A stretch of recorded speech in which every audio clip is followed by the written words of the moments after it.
Assalamualaikum warahmatullahi wabarakatuh. Kembali lagi bersama saya Indri Maulida, NIM 2303418032. Di sini saya akan sedikit membahas tentang hal yang sangat menarik di era milenial seperti sekarang ini. Apakah itu? Ya, saya di sini akan membahas jual beli online menurut pandangan hukum Islam. Pada hakikatnya, berdagang atau berbisnis merupakan salah satu aktivitas yang sangat dianjurkan dalam ajaran Islam. Bahkan Rasulullah Shallallahu Alaihi Wasallam sendiri pun dalam satu hadisnya mengatakan bahwa 9 dari 10 pintu rezeki adalah melalui pintu berdagang. Artinya, melalui jalan perdagangan inilah pintu-pintu rezeki akan dapat dibuka sehingga karunia Allah terpancar daripadanya. Jual beli merupakan sesuatu yang diperbolehkan dengan catatan selama dilakukan dengan benar sesuai dengan tuntunan ajaran Islam. Hal tersebut disampaikan dalam Quran surat Al-Baqarah ayat 275 yang dalam potongan artinya, padahal Allah telah menghalalkan jual beli dan mengharamkan riba. Lalu bagaimana tinjauan hukum Islam terhadap jual beli secara online? Nah, sebagaimana keterangan dan penjelasan mengenai dasar hukum hingga persyaratan transaksi salam dalam hukum Islam, kalau dilihat secara sepintas mungkin mengarah pada ketidakdibolehkannya transaksi secara online atau bisa kita sebut e-commerce, disebabkan ketidakjelasan tempat dan tidak hadirnya kedua pihak yang terlibat dalam tempat. Tapi kalau kita coba lihat lebih telaah lagi dengan mencoba mengkolaborasikannya antara ungkapan Al-Quran, hadis, dan ijma dengan sebuah landasan dari kaidah usul fikih al-aslu fil asya'il ibahah hatta yadullat dalilu alat tahrim,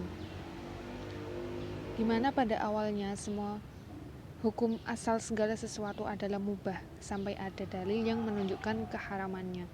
Kaidah ini berlaku khusus bagi hal-hal yang non peribadahan atau kita sebut dengan ghairu mahdhah, yakni muamalah. Kaidah di atas mencerminkan betapa Islam sangat meringankan kehidupan umatnya karena segala sesuatu boleh dilakukan sepanjang tidak ada dalil yang mengatakannya tidak boleh. Bagaimana juga ungkapan Abdullah bin Mas'ud bahwa apa yang telah dipandang baik oleh muslim maka baiklah di hadapan Allah, akan tetapi sebaliknya. Dan yang paling penting adalah kejujuran, keadilan, dan kejelasan dengan memberikan data secara lengkap dan tidak ada niatan untuk menipu atau merugikan orang lain. Sebagaimana firman Allah dalam surat Al-Baqarah ayat 275 dan 282. Lalu, langkah-langkah yang dapat kita tempuh agar jual beli secara online diperbolehkan, halal dan sah menurut syariat Islam apa saja? Yang pertama, produk halal. Jadi, sangat wajib untuk menjaga hukum halal haram dalam objek perniagaan tetap berlaku, termasuk dalam perniagaan secara online. Mengingat Islam mengharamkan hasil perniagaan barang atau layanan jasa yang haram, sebagaimana yang ditegaskan dalam hadis Nabi, sesungguhnya bila Allah telah mengharamkan suatu kaum untuk memakan sesuatu, pasti ia mengharamkan pula hasil penjualannya. Hadis riwayat Ahmad dan lainnya. Lalu yang kedua, kejelasan status. Di antara poin penting yang harus Anda perhatikan dalam setiap perniagaan adalah kejelasan status Anda.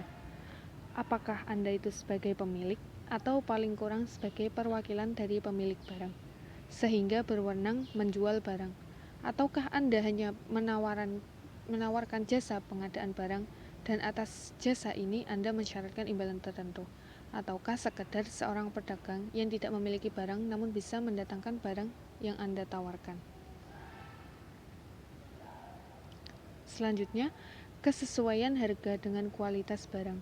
Dalam jual beli online Kelab Kari, kita menjumpai banyak pembeli merasa kecewa setelah melihat pakaian yang telah dibeli secara online.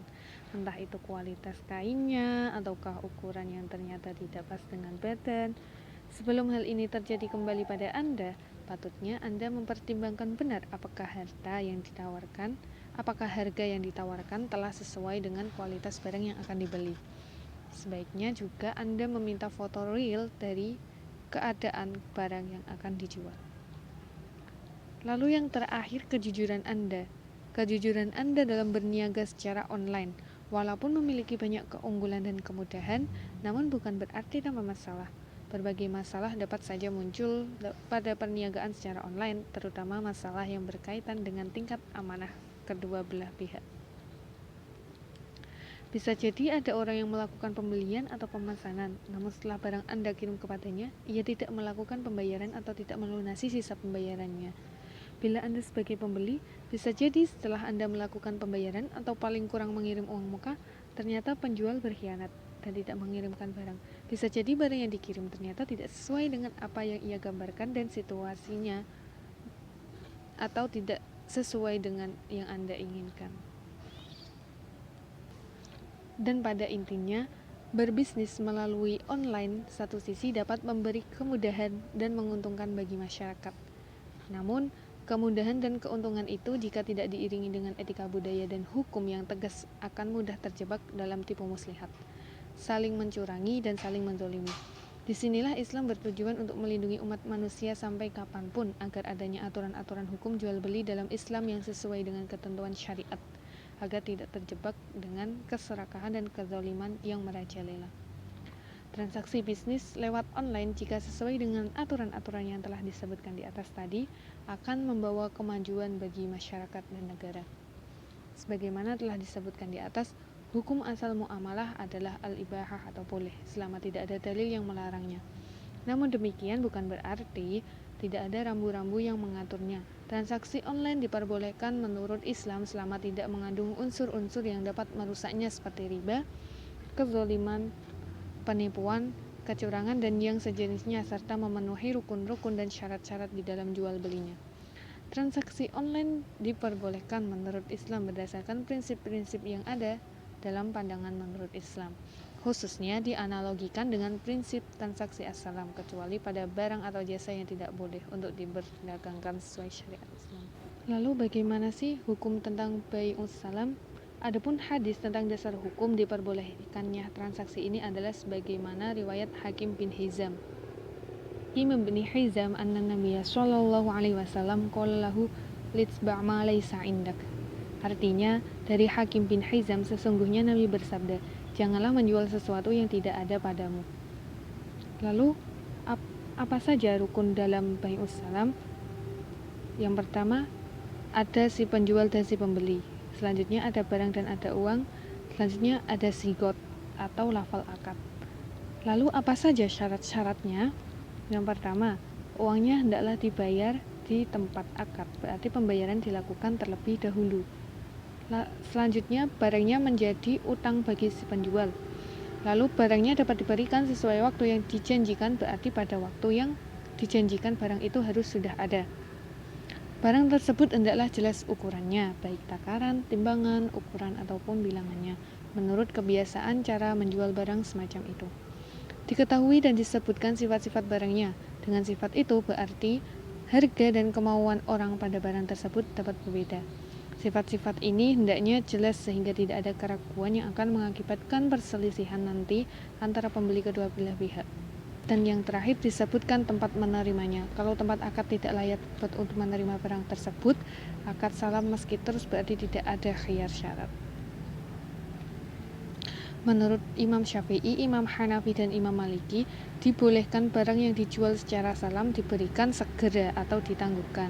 Sedangkan menurut pendapat Imam Hambali tidak dibolehkan penyerahan barang dengan segera dan tentu saja harus ada penangguhan meskipun beberapa hari.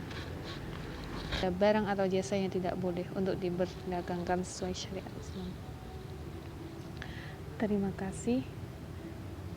Dan cukup sekian apa yang saya sampaikan, semoga bermanfaat. Apabila ada salah kata mohon dimaafkan karena kesempurnaan hanya milik Allah Subhanahu wa taala. Wabillahi taufiq wal hidayah wa ridho ilahi inayah. Assalamualaikum warahmatullahi wabarakatuh.